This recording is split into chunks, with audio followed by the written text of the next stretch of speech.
So we're exploring the body as the first foundation of mindfulness.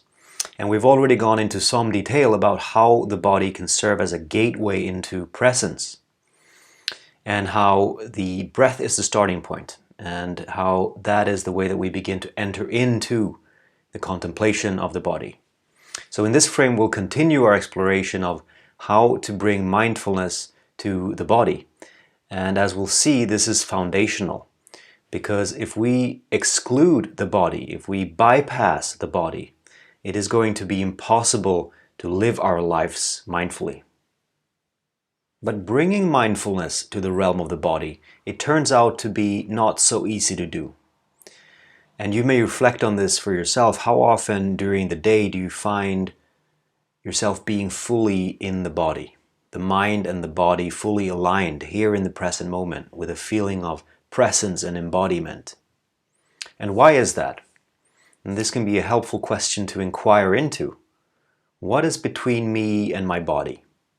Between me and the present moment? And one of the things we encounter as we begin to practice is the so-called monkey mind. We find how distracted the mind is, this perpetual tendency for the mind to escape the present moment, to jump from one branch to another, in the, entering the ensnaring world of thoughts and worries and planning and shoulds and doubts and all the rest of it. And how this can sometimes feel like being caught in a trance, where we find it real difficult to snap out and to settle in, to settle down in the body. So we encounter this strong resistance of the mind to stay in the present moment. And this becomes a next inquiry. Where does that resistance come from? Now, one of the reasons for this tendency to escape is that frankly it can be scary to be in the rawness of the present moment. It's like entering into the unknown, into a vast wilderness, and the mind doesn't want to go there. It wants to stay in the known, in the familiar, in what it believes that it can control. So it takes real courage to stay with the aliveness of the body. And when we do, we oftentimes encounter and we see the way that we have neglected the body. That it carries discomfort and pain and suffering also from the past. Because the body remembers, it knows, it carries this unresolved suffering from the past. And our natural deep-seated response to discomfort is to escape. This is a very deep and almost primal instinct that we want to get rid of what is not comfortable. And if we're not careful, this habitual pattern can be strengthened and it can turn into almost like an allergy toward discomfort, where we're unable to face whatever is, whatever we encounter in the present moment, desperately suppressing anything that we don't like. We tranquilize the symptoms and we look away from the cause, using distractions, using consumption, using medication, self-medication, drugs, whatever it is, believing that staying away from discomfort will bring us happiness, not seeing that actually this very tendency is part of the cause of the suffering. And paradoxically, the way out is not to escape pain or discomfort. Here's a quote by Eugene Gendlin, the founder of the focusing technique, where he says that what is split off, not felt, remains the same. When it is felt, it changes. Most people don't know this. They think that by not permitting the feeling of their negative ways, they make themselves good. On the contrary, that keeps these negatives static, the same from year to year. A few moments of feeling it in your body allows it to change. If there is in you something bad or sick or unsound, let it inwardly be and breathe. That is the only way it can evolve and change into the form it needs. So the only way to make the journey of mindfulness is to turn around and enter into this wilderness of the body willingly. And doing this, we may require a lot of support, especially if we have big wounds from the past. But ultimately, it's a journey that we have to make for ourselves. And this requires real courage, stopping and turning around, facing what has been cut off. And when we do, we encounter the aliveness and the presence and the rawness of the body. And holding this energy with loving awareness allows it to heal, This allows the body to naturally relax and to start a healing process. This is the wisdom of the body. So we reconnect with the natural intelligence and intuition of the body. And this leads us onward on the path to cultivate wisdom, compassion, and ultimately freedom and liberation. So as we bring mindfulness to the realm of the body, we see that there's a lot happening. It's like a river of sensation. There's pleasant sensation, there's unpleasant sensation, and we rest in the midst of this somatic experience with what we call bare knowing. This naked and simple and direct knowledge and discernment of our experience, seeing clearly what is happening moment by moment without adding interpretations and stories and judgments. Simply staying, knowing the body as the body, putting aside likes and dislikes and simply joining into this dance of what the body is doing, seeing how the lungs, for example, turn oxygen into life, how the blood is pumping, the heart is circulating the blood throughout the system, our bones are formed, our hair is growing, our cells are regenerating, there's chemicals being secreted to regulate our arousal, our emotions. There's nerve endings in our skin turning electrical signals into sensation, and how all of our sense organs is constantly creating the experience and the sensation in this present moment. And when we see this, and perhaps you can reflect on this right now, this is all just happening. There's no effort required. The body is keeping us alive moment by moment in all of these miraculous processes that we can simply trust. So see if there's a sense there that you can feel gratitude and appreciation for what the body is doing. This is one of the wings of mindfulness, the wing of love, which can bring an uncontrived sense of joy and gratitude and happiness, in fact, that is not dependent on sense pleasures. And this compassion and love, it also enables us to hold even difficult situations and circumstances, which we no doubt will encounter in our lives. We can hold them with compassion. Now, the other wing is the wing of insight or emptiness. And this has to do with clearly seeing, with seeing deeply into the nature of phenomena. And especially or specifically into what's called the 3 marks of existence. So first of all, seeing into the nature of impermanence, how everything is in a constant flux, always changing. And as a side note, there are specific practices that are presented to help bring home this insight of impermanence. So traditionally, practitioners are advised to spend time in a charnel ground or in a place where they can watch and observe the bodies of the dead decompose, how they can acknowledge the fact that the body is subject to old age, sickness, and death, and how we all share this predicament.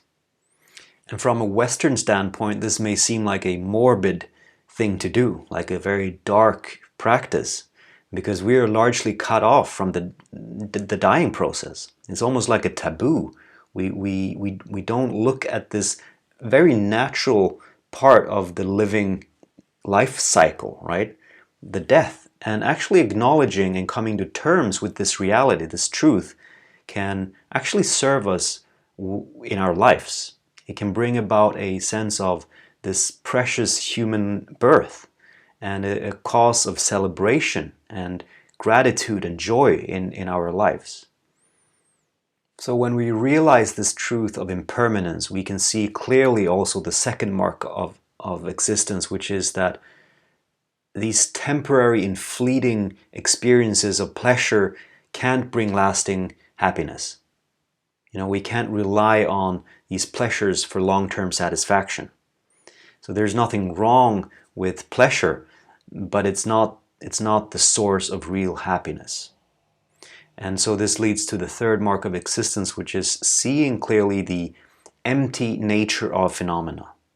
Phenomena are arising and passing in consciousness, and there's no real self in the midst of this flowing and boundless experience of life and the experience of what we call my body.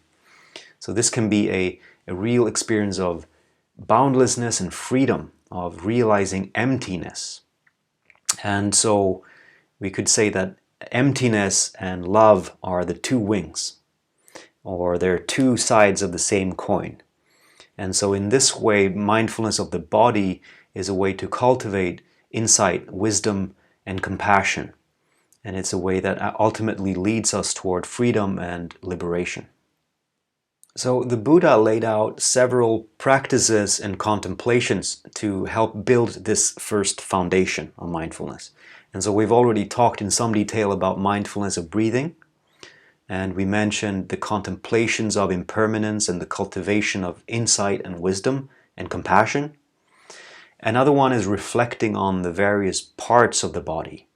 So, seeing our different limbs, our organs, reflecting on, the skin, the muscles, the teeth, the hair, and all the rest of it. With this quality of bare knowing, not to get attached to the concepts we have of our own body or the body of others. Simply seeing it clearly, what the body actually is. And then to experience this somatically, subjectively, from the inside. How are the four elements expressed and experienced in the body? So there may be, for example, a sensation of solidity, traditionally understood as the earth element, a sense of heaviness or stability or stiffness.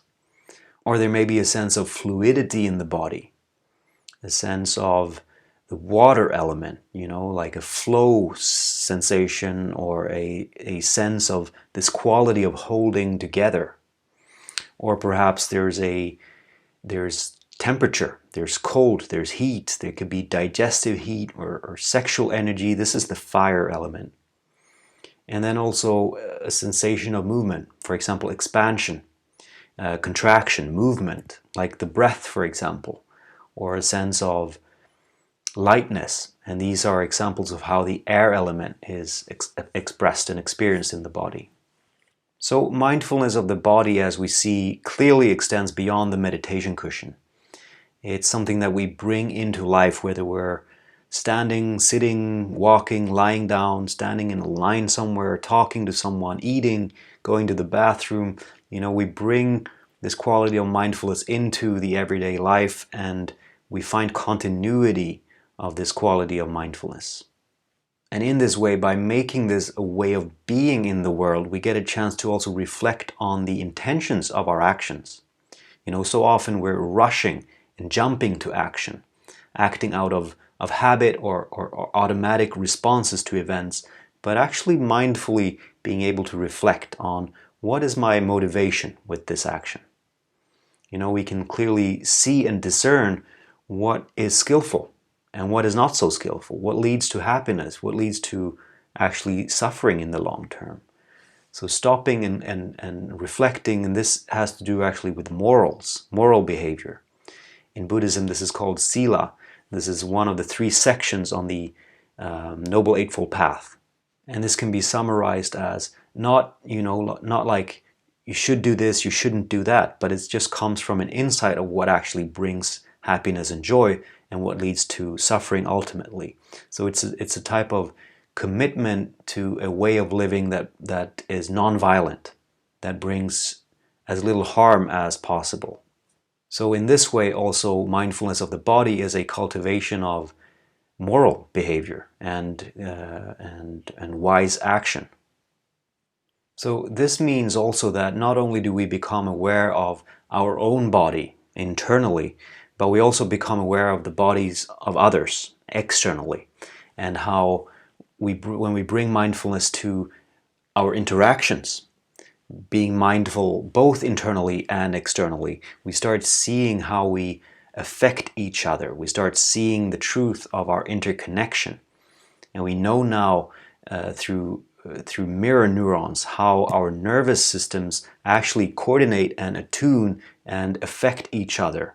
So we start bringing mindfulness to how our actions and ways of being affect others. So we bring this into interactions in our families, in our communities, and beyond. And I think in today's world, it's easy to see how this interconnection extends globally to include everybody. So I think this further strengthens the case for mindfulness of the body.